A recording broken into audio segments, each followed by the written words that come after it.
แก้วตาสกินเฮดคือเก่าพี่น้องเอาเฟือให้หน่อยเด้อ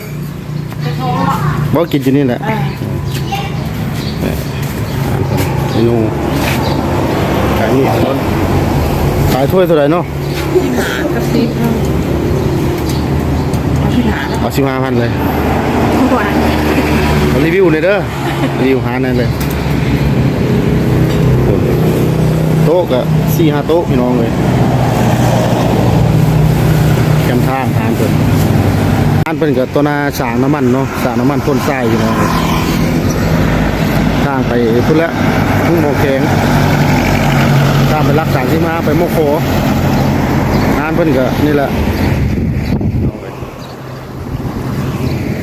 ตัวอาหารเพิ่นก็มีขายน้ำขายต่ำขายอย่างประเภทต่ำเนาะตัวอาหารเพิ่นก็ขายดีที่แต่ละมื้อขายดีได้ลูกกระเปียกกระทงไอ้ดีวันทีก็บ่อยากปั้นได้ดอกก็ปากกา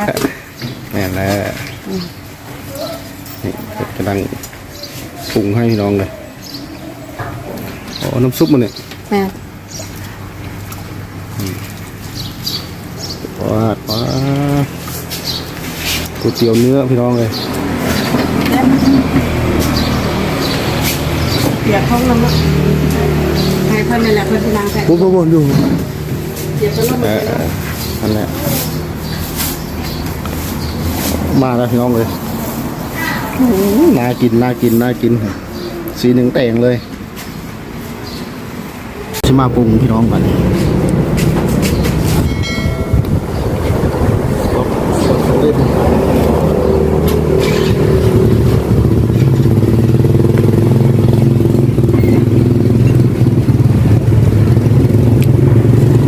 ตามด้วยภูเขาทอง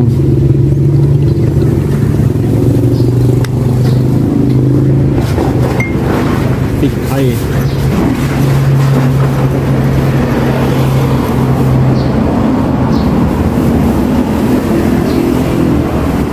น้ำเนาะ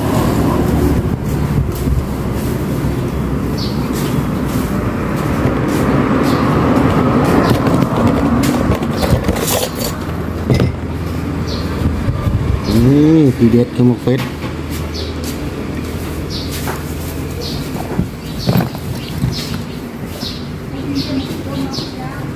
ปานนี่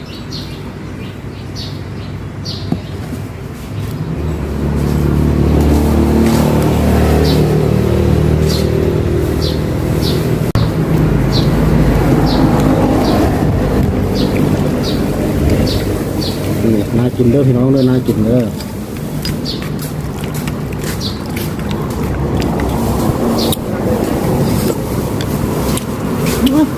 พอดีแล้ว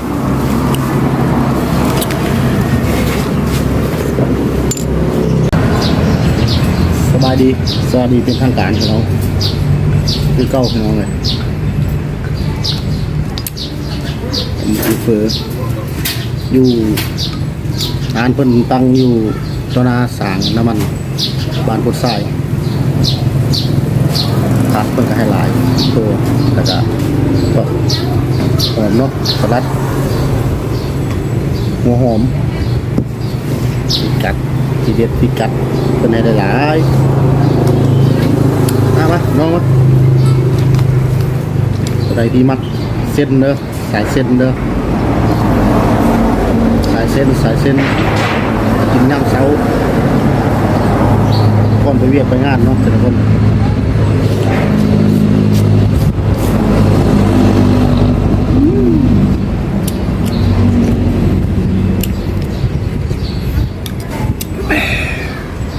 แบ่งกล้องกันเกมนะลูกซีน4 ลูกไปไหนกันเริ่มน้องแล้ว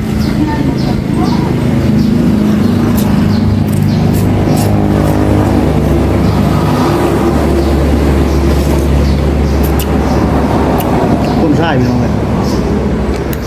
ใกล้ๆครับสร้างเขาวัดกกซัก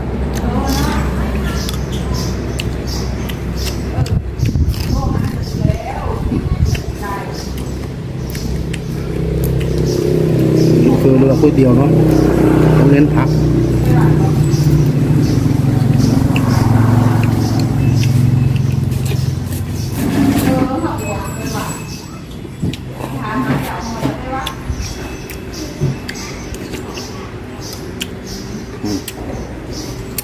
ลูกชิ้น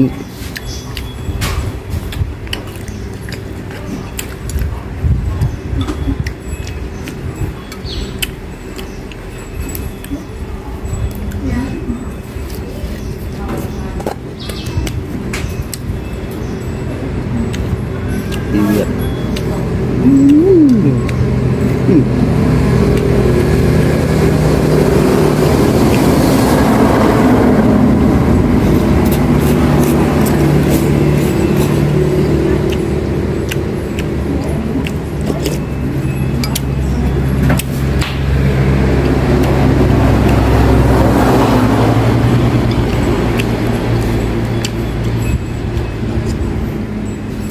อากาศก็เปลี่ยนแปลงเลยฝนตกจนร้อน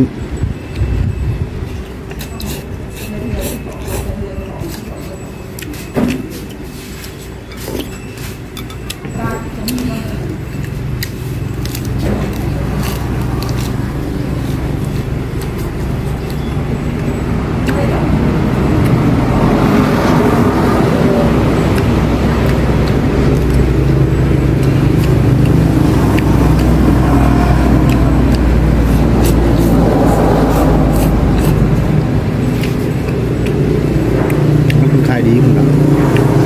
ถ้าเป็นเสาร์อาทิตย์จะคนนั้นก็หลายเนาะถ้าเป็นราชการมันราชการนะมันจันทร์ทำซุปคนเต็มตู้งานคนน่ะน้องขี่รถกายอยู่ช่วงวันราชการเต็มประเทศเต็มคน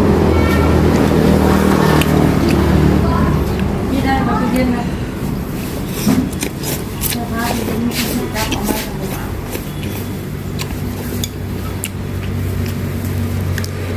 นะครับชาเช่นเนาะเราเนาะ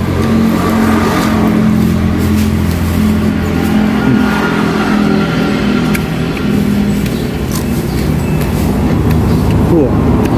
จิ้มพริกจิ้มแบบเบาๆ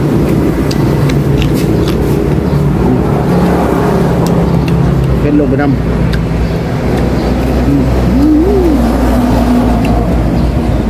สุดยอด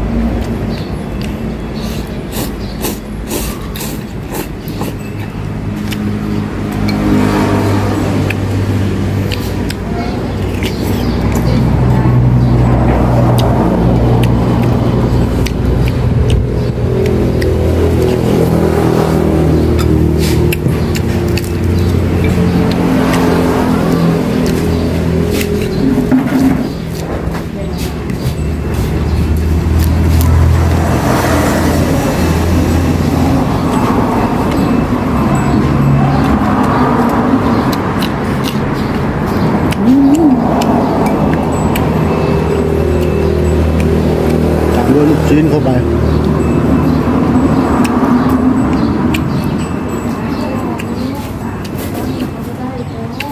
เป็นขายแบบราคาปกติพี่น้อง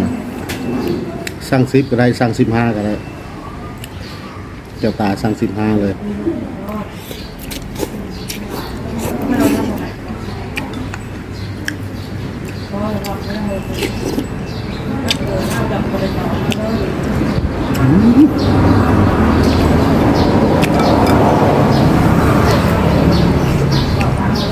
ผมคิดตั้งห้องนี่เราพัดลมทางหลังเราไม่อยู่ละ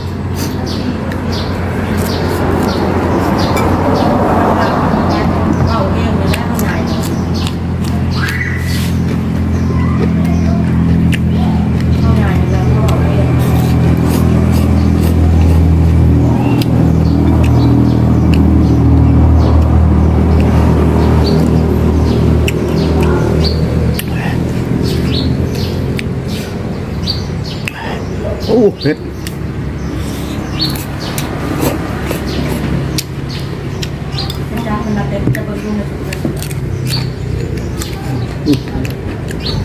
จิ้มกะปิก่อน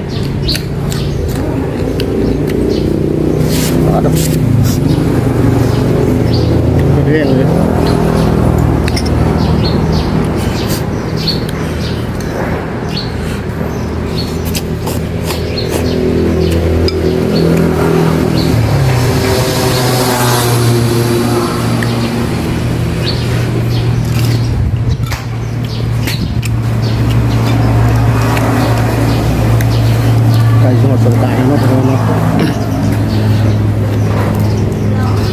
นี้ถ้าผู้ใดกลับบ้านคอมเมนต์เลยเด้อน้องสงกรานต์ครับแต่ว่าสงกรานต์ปีนี้จะเปิดดีเปิดงานเทศกาลให้ได้เหนือกเพราะว่าเป็นงานนี่ก็มีจ้างบ่หายไปแล้วเลยใส่พันไม้ดีโกไม่ค่อนแห้งนักเลยแม่เป็นระบาดท้องเลย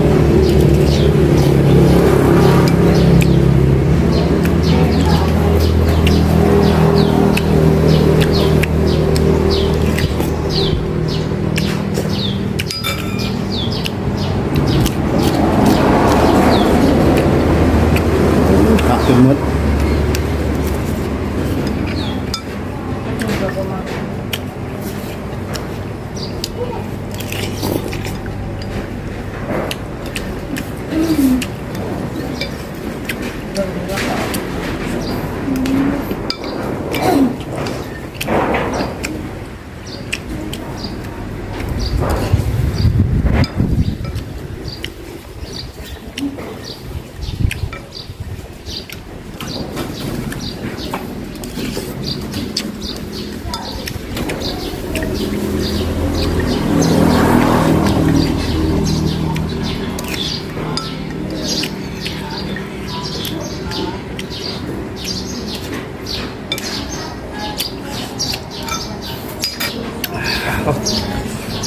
เผ็ด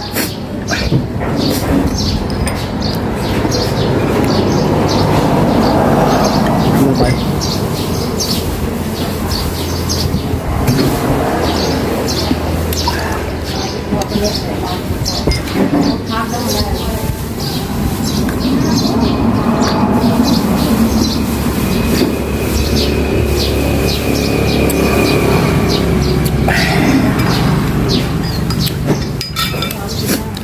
พ่อคลิปใหม่เนาะพี่น้องเนาะคลิปนี้ก่อนลาพี่น้องเด้อ